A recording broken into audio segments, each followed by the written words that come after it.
Kalau nanti ketemu murid, dia artinya yang ikut aliran Siti Jenar, dia ada sholat, ada apa, hidup di satu tempat gitu. Padahal dia bisa baca dia dulu pernah mondok di Mekah, pernah di Irak. Itu ya meresahkan para kiai. Kemudian sebagian mereka minta saya suruh ketemu. Ya walhasil kalau ketemu pertama ya. Jadi harus tapi zaman roh jenengku itu pernah tak arani muka siapa. Gitu biasa mawon. Kalau lara usah kenal jenengan, gitu kenal. Jadi gitu loh biasa mawon. Lalu pernah ngajar ajaran nih. Gus nentunya tak andani mau turun andani mati, gus kok repot. Ucapan kula terus ya. Sampai dari wong hakikat wong andani mati barang. Ya mati ya saiki iku. Rasa ngenteni saiki foto-foto wis napa? Wis mati. Ya saiki foto-foto wis urip. Wis foto kabeh. Nah cara ilmu hakikat itu kan terus sama semua. Napa? Sama semua. Tadi makanya itu tadi. Kalau baleni malaikat, logika hakikat itu begitu ya. Roh itu ditiupkan oleh Tuhan ke kita. Kemudian roh karena ikut alam fisik, alam jasad, roh ngalami yang kita alami. Ya. Ketika roh ngalami yang kita alami, dia tersiksa. Nah, ketika roh sudah terpisah dari jasad yang mengekang, yang memenjara ini, dia senang terus kembali ke Tuhan. Ini disebut inna lillahi wa inna ilaihi. Nah, jasad ini kemudian menurut ilmu hakikat tidak ada gunanya sama sekali total. Hilang di telan tanah. Nah kalau begitu jasad ini nambung gua gula-gulan. Gusti badok kula tak sujud tangan kula ndi buktine tangan wis ra ono. Badok wis ora. Mulai dari Siti Jenar, hanya wali bodoh kayak kalian yang punya ajaran bodoh begitu. Malah rasukan. Mulane Sunan Kalijaga semangat kon mateni mergo tambah omongane glodro ndi.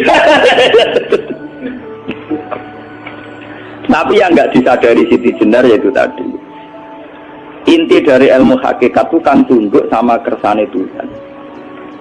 Kalau sudah tunduk pada kersane Tuhan, kalau kersane Tuhan roh kita harus di jasad dan wujud jasad kita ini juga karena kehendak Tuhan.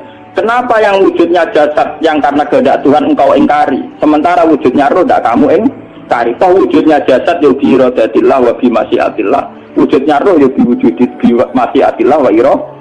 Harusnya fungsi jasad juga harus kamu akui atau Siti Jenar. Wong sekarang kita punya jasad ya bukan karena kita, karena kehendak Allah. Kenapa kamu ingkari? Berarti kamu ingkari kehendak meneng Siti Jenar.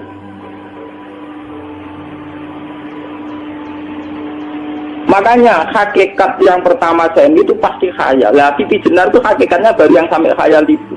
Jika dia tersesat. Sebetulnya kalau sudah hakikat beneran itu tidak perlu khayal begitu. Ada aku khayal jasad kita sing senajan ora ana gunane ini. Tetap piye wae wujudnya karena kehendak Allah. Juga kita harus terima. Apapun kekurangannya, apapun kenaifannya, ironisnya harus kita terima. Ini sebagai bentuk penerimaan kita pada masyiatil. Begitu juga keadaan roh kita sebagai penerimaan atas masyiatil. Meskipun ada teori-teori roh yang lebih valid. Lebih valid misalnya begini. Kanjeng Nabi itu suatu saat ininya terputus karena perang Uhud. Itu Kanjeng Nabi dia dolanan driji ini. Napa cara napa jari jemari ini Nabi putus. Dia dolanan. Jadi Nabi sendiri kadang sering ngajarkan ilmu hakikat. Hal lagi illa usbun ibniyat wa fi sabilillahi ma lafitu.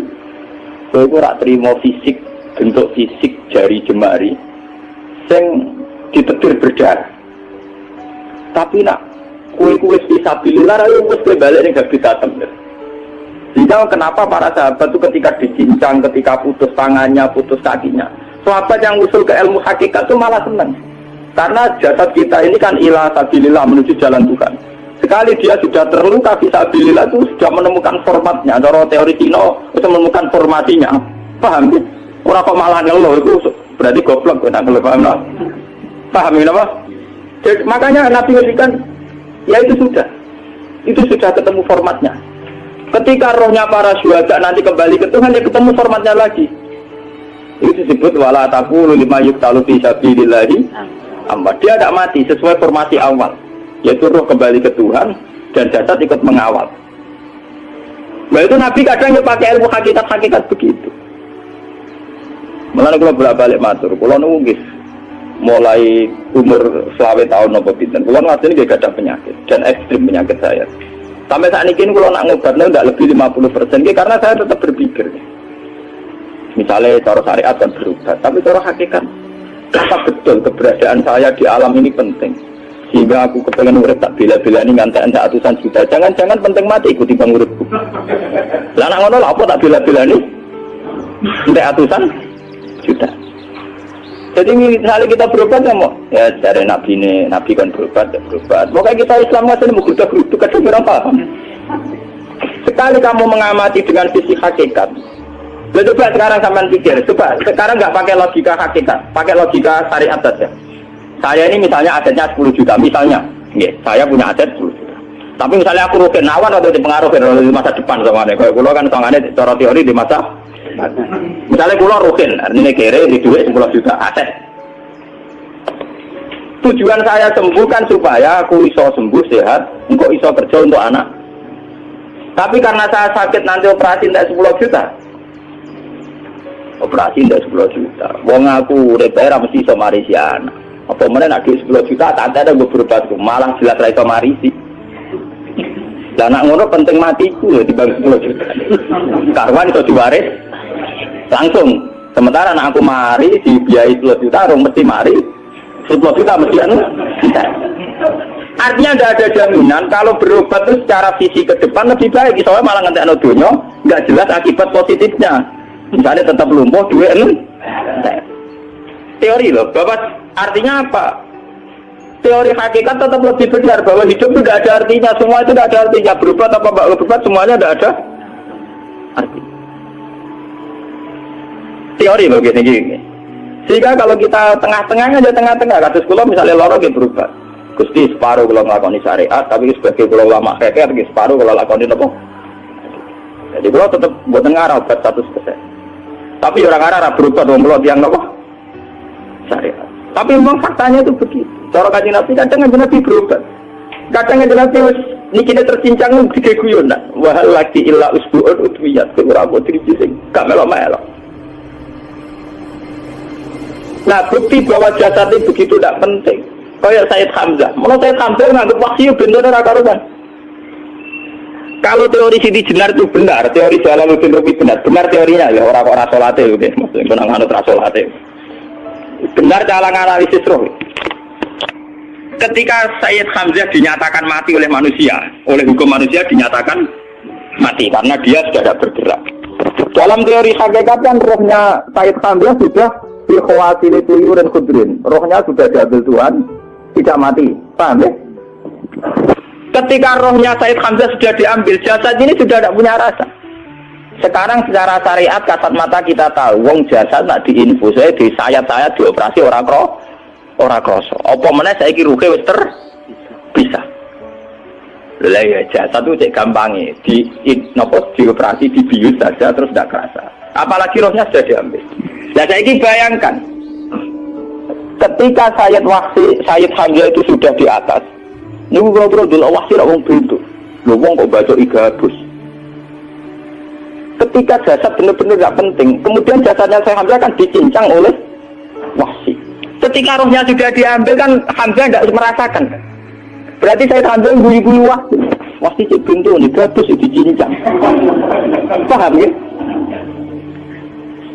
Lalu ini kita artinya ketika pandangan manusia iba kepada Sayyid Hamzah karena dicincang, dimutilasi oleh wahsi tidak mengalami Pak Sinten, Sayyid Hamzah tidak mengalami apa-apa karena rohnya sudah bersama Tuhan. Dan isowai Sayyid Hamzah malah bui-bui wahsi cek goblok gabus lebih cincang. Lah nak ngono rak mirip, makanya dalam hal ini itu dalam teori roh itu sebetulnya Siti Jenar tidak sesat dalam teori roh. Tapi jangan katakan itu penemuannya Siti Jenar. Siti Jenar itu terlambat. Sebelum itu ada Husain Al-Khallas, sebelum itu ada Jalaluddin Rumi, sebelum itu juga ada sahabat, ada nabi. Cuma cara aplikasinya Siti Jenar melenceng. Jadi jangan katakan kok tak kampus-kampus. Itu pendapat Siti Jenar itu malah goblok meneng. Siti Jenar itu sanut, paham nggih maksud apa? Bahasa sanut. Nah, teori yang sama terjadi pada Yesus Kristus. Ketika Yesus misalnya secara lahir dicincang, dimutilasi, diapakan oleh orang Yahudi, sebetulnya rohnya dia sudah bersama Tuhan, kembali ke Tuhan Bapa, nah cara Kristen. Nah cara Islam ya balik ning pangeran. Andikan itu iya, itu ya tidak ada masalah karena hakikatnya dia tidak dicincang, tidak dibunuh. Andikan iya lah, tentu menurut Islam yang dibunuh Yudas atau siapa itu yang masuk bialah. Tapi sama sebetulnya teorinya sama. Kalaupun dia tidak ada masalah. Oke kalau misalnya Nabi Isa karena ada kontroversi menyangkut dia atau Yudas. Sekarang yang Zakaria dan ya Zakaria yang itu dicincang betul oleh orang Yahudi, matinya dimutilasi. Tapi dia tidak apa-apa. Karena ketika beliau dicincang rohnya sudah diambil.